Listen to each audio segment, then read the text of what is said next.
Origins കോക്ക് Bharatanatyam 2 Mohiniyattam. Writer director Krishnadas Murali, the same man. നല്ല കിണ്ണൻ പടം, അതായത് ഒരു പാക്കേജ് പടം, ഒരു കംപ്ലീറ്റ് എൻ്റർടൈനർ. ഈ സിനിമയ്ക്ക് ഒരു കോ റൈറ്റർ കൂടിയുണ്ട്, വിഷ്ണു ആർ പ്രദീപ്.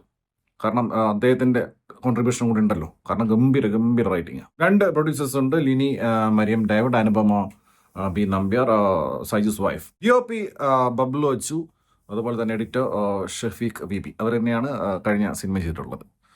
നല്ല വർക്ക്, അതായത് നീറ്റ് വർക്ക്, നല്ല രസത്തിൽ കണ്ടിരിക്കാൻ പറ്റിയ രീതിയിലാണ് ഇതിൻ്റെ 2 പരിപാടി പോയിരിക്കുന്നത്. Music and original score electronically നല്ല വർക്ക്. അതായത് പടത്തിൻ്റെ മൂഡിനനുസരിച്ച് ഒട്ടും ഓവറാക്കാതെ, ഓവർ ഡൂയിങ് അല്ലാതെ പല സിനിമകളിലും നമ്മൾ കണ്ടിട്ടുള്ളതാണ്. ഈ ബാക്ക്ഗ്രൗണ്ട് സ്കോർ അരോചകം, ഓവർ ഡൂയിങ് ആയിട്ട് സിനിമയുടെ മൂഡ് തന്നെ നശിപ്പിച്ചറി. ഇതങ്ങനെയില്ല, വളരെ ലൈറ്ററായിട്ട്, അതായത് ഒട്ടും ലൗഡല്ലാതെ. അതിൽ മറ്റേ Dhanesh Nayanar sound design, sound mix ചെയ്തിരിക്കുന്നത് വിപിൻ നായർ. ഇവർ 3 പേരും കൂടി എടുത്തുള്ള ഈ സൗണ്ട് ഡിപ്പാർട്ട്മെൻറ്റ് നോക്കുകയെന്ന് വെച്ച് കഴിഞ്ഞാൽ ഒട്ടും ലൗഡല്ല, അതായത് വളരെ മൈൽഡ്, അതായത് നല്ല സുഖം ഫീൽ ചെയ്യുന്നു സിനിമ കാണുമ്പോൾ. ഈ ഹോളിവുഡ് സിനിമകൾ കാണുന്ന സമയത്ത് നിങ്ങൾ ശ്രദ്ധിച്ചാൽ മനസ്സിലാവും, അവരൊരിക്കലും ഈ സൗണ്ട് കൊണ്ട് വല്ലാതെ കളിച്ച് നമ്മളെ അനോയിങ് ആക്കൂല.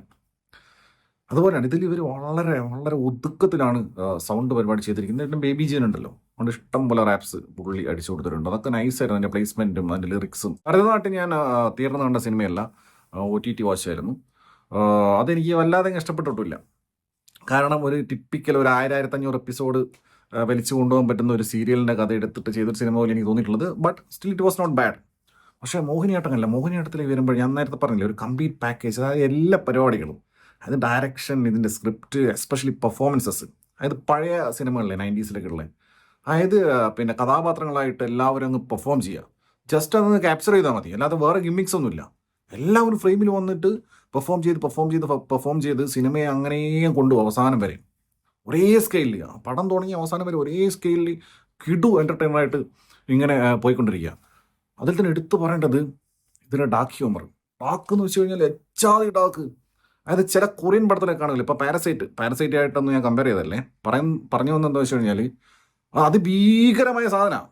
പക്ഷെ അത് കംപ്ലീറ്റ്ലി ഡാർക്ക് ഹ്യൂമറാക്കി മാറ്റിയിട്ട് അത് ക്ലൈമാക്സ് വരെ കൊണ്ടുപോയിട്ട് ക്ലൈമാക്സിൽ അത് വൈൻഡപ്പ് ചെയ്ത രീതി ഉൾപ്പെടെ കിടിലം പരിപാടി. അതുപോലെ തന്നെ ഇതിൽ കുറേ ഒരു സാറ്റയർ സക്കാസ്റ്റിക് പരിപാടിയുണ്ട്. പ്രത്യേകിച്ചും ഈ റിലീജിയൻ, അതുപോലെ വിശ്വാസികൾ, അവരുടെ കുറേ ആചാരങ്ങൾ. അപ്പോൾ അത് പറഞ്ഞു വരുന്ന സമയത്ത് അതിൽ കുറേ സംഭവമുണ്ട്. ഇതിൽ മിക്സറും സംഭാരം അങ്ങനെ ഉൾപ്പെടെയുള്ള അതിൻ്റെ കൂടുതൽ കാര്യങ്ങൾ ഞാൻ പറയുന്നില്ല. പക്ഷേ എങ്ങനെയാണ് ആളുകളെ പണത്തിന് വേണ്ടി മാനിപ്പുലേറ്റ് ചെയ്യുന്നത് ഈസി ആയിട്ട്, in the name of religion, in the name of devotion, അത് കൃത്യമായിട്ട് ഒരു വേറെ ലെയറിൽ പറഞ്ഞു പോകുന്നുണ്ട് തമാശ രൂപേണ. അങ്ങനെ മൊത്തത്തിൽ ഇതിലെ ഡാർക്ക് ഹ്യൂമർ മൊത്തം ഓക്കാവും. കാരണം റൈറ്റിങ്ങിനോടൊപ്പം തന്നെ പ്രധാനപ്പെട്ട ഒരു കാര്യം, ഇതിലൊരു ക്യാരക്ടേഴ്സും ഇപ്പം മറ്റേ ഭരതനാട്യം കണ്ടുള്ളവർക്ക് അറിയാത്തുള്ള ക്യാരക്ടേഴ്സ് തന്നെയാണ്. അതുകൂടാതെ ഇതിൽ വന്നിട്ടുള്ള സുരാജിൻ്റെ ക്യാരക്ടർ, ബേബി ജീൻ്റെ ക്യാരക്ടർ, പിന്നെ അതുപോലെ തന്നെ ജഗദീഷിൻ്റെ ക്യാരക്ടർ, അങ്ങനെ കുറേ പേര്, കോഴിക്കോട് സന്തോഷ്, നിസ്താർ സേട്ട്, അങ്ങനെ കുറേ പേര്. ഞാൻ പഴയ ആൾക്കാരെ വീണ്ടും എടുത്ത് പറയുന്നില്ല, അവർ അതിൻ്റെ ഒരു കണ്ടിന്യൂറ്റി പോലെ പിന്നെ ഗംഭീര പെർഫോമൻസാണ്. ഇതിൽ ബേബി ജീനൊക്കെ ത്രൂ ഔട്ട് കിടിലം ക്യാരക്ടറാണ്, കിടിലം പെർഫോമൻസ്. ഇപ്പോൾ സുരാജിനെ പിന്നെ പറയണ്ടല്ലോ, സുരാജ് വന്നുള്ള അത്രയും സമയം പുള്ളി കഴിഞ്ഞാറിട്ട് പോയി. പിന്നെ ഈ പറഞ്ഞ ആളുകളെല്ലാം തന്നെ ഇതിൽ ജഗദീഷിനൊക്കെ ഒരു പെക്യുലർ കൈൻഡ് ഓഫ് ക്യാരക്ടറാണ്. അത് ഗംഭീരമായിട്ട് അദ്ദേഹം ചെയ്തിട്ടുണ്ട്. പിന്നെ സ്ത്രീ കഥാപാത്രങ്ങൾ എല്ലാവരും തന്നെ, കലാരഞ്ജിനി, ശ്രീജ രവി, ശ്രുതി സുരേഷ്, ദിവ്യ നായർ, അങ്ങനെ പോകുന്ന എല്ലാവരും തന്നെ. ഇതിൽ കലാരഞ്ജിനിയൊക്കെ വേറെ ലെവലാണ്. കറക്റ്റ് നമുക്ക് ആ കൽപ്പന ഉർവശി വൈബ് കറക്റ്റ് കിട്ടും. പിന്നെ ഇവരുടെ സൗണ്ട് ഇതുപോലെ പറഞ്ഞ ഒരു ഷീക്കി സൗണ്ടല്ലേ. അപ്പോൾ അതിൽ തന്നെ ഈ സ്റ്റാച്യൂട്ടറി വാണിംഗ് ഒക്കെ പറയുന്ന ഇവരാ, അതിന് ഭയങ്കര രസമാണ്. നല്ല പുകയടിച്ച് കയറ്റി പറയുന്ന സൗണ്ടാണല്ലോ. അത് വരുമ്പോൾ അതിലുണ്ടാകുന്ന ഒരു കോൺട്രഡിക്ഷൻ, അതിൻ്റെ ഒരു ഐറണി പരിപാടി, അങ്ങനെ എല്ലാ തരത്തിലും ഇവർ വർക്കൗട്ട് ആകാൻ നോക്കിയിട്ടുണ്ട്. ബിഗ് ബോസിലുണ്ടായിരുന്ന ശ്രീരേഖ, അവർ സുരാജിൻ്റെ വൈഫായിട്ടാണ്, നല്ല പെർഫോമൻസ്. പിന്നെ വിനയ് ഫോർട്ട് ഇതിൽ താടി വെച്ചൊരു ഇൻസ്പെക്ടറാണ്.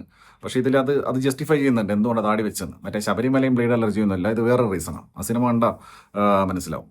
പിന്നെ നന്ദു പൊതുവാൾ, നമ്മുടെ വഴിപോക്കൻ. പിന്നെ ഇദ്ദേഹം അബിറാമിനൊക്കെ കിട്ടുന്ന സീൻസ് ഉണ്ട്, കുറേ സീൻസ് ഉണ്ട്. കഴിഞ്ഞ സിനിമയിലെ സെയിം കഥാപാത്രം തന്നെ സുഭാഷ്, ഇതിൽ വേറെ സുഭാഷാണ് നമ്മുടെ ബേബി ജീൻ. അങ്ങനെ 2 സുഭാഷുമാരുണ്ട്. സോയദാസ് പ്രഭു, മറ്റേ റെക്സ ബ്രദേഴ്സ്, ആ 2 ബോയ്സ് ഉണ്ടല്ലോ, ട്വിൻസ്.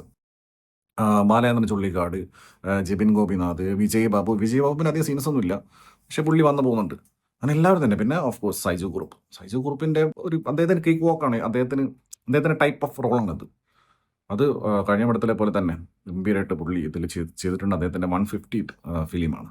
അതൊരു കിടിലം പടം തന്നെ. പിന്നെ ഈ സിനിമയുടെ ലൊക്കാലിറ്റി എന്ന് പറയുന്നത് തലശ്ശേരി, ശ്രീകണ്ഠപുരം ആ ഭാഗം. പക്ഷെ എല്ലാവരും സ്ലാങ് പിടിച്ചില്ല. ബേബി ജീനൊന്നും തീരെ സ്ലാങ് പിടിച്ചില്ല. സുരാജ് സ്ലാങ് പിടിച്ചിട്ടില്ല. ഇതിലാകെ സ്ലാങ് പിടിച്ചത് മറ്റേ ശ്രീജ രവിയാണ്. പക്ഷെ ശ്രീജ രവിയുടെ ശബ്ദം ശ്രീജ രവിക്ക് ഒട്ടും ചേരുമല്ല. അവരുടെ ശബ്ദം തന്നെയാണ്. ഒന്നാമതായിട്ട് യൂസ്ഡ് ആയിപ്പോയ സൗണ്ടാണ് ഈ സകല നടിമാർക്കും, പഴയ നടിമാർക്ക്. അപ്പം അവർക്ക് വേറെ ആരെങ്കിലും ഡബ് ചെയ്യുന്ന നല്ലത്, വേറെ ഏതെങ്കിലും പ്രായമുള്ള ആരെങ്കിലും ഡബ് ചെയ്യുന്നല്ല. അവരുടെ സൗണ്ട് അവർക്ക് തീരെ മാച്ച് ആവുന്നില്ല. പിന്നെ ഇതിൽ കൽപ്പത്തൂർ ബ്രഹ്മാനന്ദ വായനശാല ഒരു ഷോട്ടിൽ പെടുന്നുണ്ട്. കൽപ്പത്തൂർ എനിക്ക് അറിയുന്ന സ്ഥലം, അതുകൊണ്ട് എനിക്ക് മനസ്സിലായത്. തൊട്ടടുത്ത സീനിൽ ശ്രീകണ്ഠപുരം എന്ന് വേറെ ബോർഡ് വരെ എഴുതി വെച്ചിട്ടുണ്ട്. അത് സംഭവിക്കാം. അഭിറാം ഭരതനാട്യത്തിലെ ഫോണല്ല മൂന്നായിടത്തിൽ യൂസ് ചെയ്തിട്ടുള്ള പുള്ളി ഫോൺ മാറ്റിയിട്ടുണ്ട്. പിന്നെ മിൽമ PR ടീമിന് ഒരു സംഭവം, സൈജു കുറുപ്പ് രാവിലെ അമ്പലത്തിൽ പോയിട്ട് വരുമ്പം, അത് കേരളം കണി കണ്ടുണരുന്ന നന്മ എന്നാണല്ലോ. അപ്പോൾ അമ്പലത്തിൽ പോയി വരുന്ന സമയത്ത് ഒരു പാക്കറ്റ് മിൽമയായിട്ടാണ് വരുന്നത്. അപ്പോൾ അത് സ്ക്രീൻഷോട്ട് അടിച്ചാൽ മിൽമയ്ക്ക് ഒരു പരസ്യം. അങ്ങനെ അൺഎക്സ്പെക്റ്റഡ്ലി ഒരു കിടിലൻ theatre watch throughout from the beginning to the end completely ഇരുന്ന് കണ്ട് ആസ്വദിച്ച് 2.5 മണിക്കൂറിന് ഒട്ടും സമയം പോയത് അറിഞ്ഞിട്ടില്ല. പെട്ടെന്ന് ഫസ്റ്റ് ഹാഫ് തന്നെ 1.25 മണിക്കൂറുണ്ട്. അത് പെട്ടെന്ന് തീർന്ന പോലെ. പിന്നെ ബാക്കി വീണ്ടും 1.25 മണിക്കൂർ. It another sequel far better than the previous one.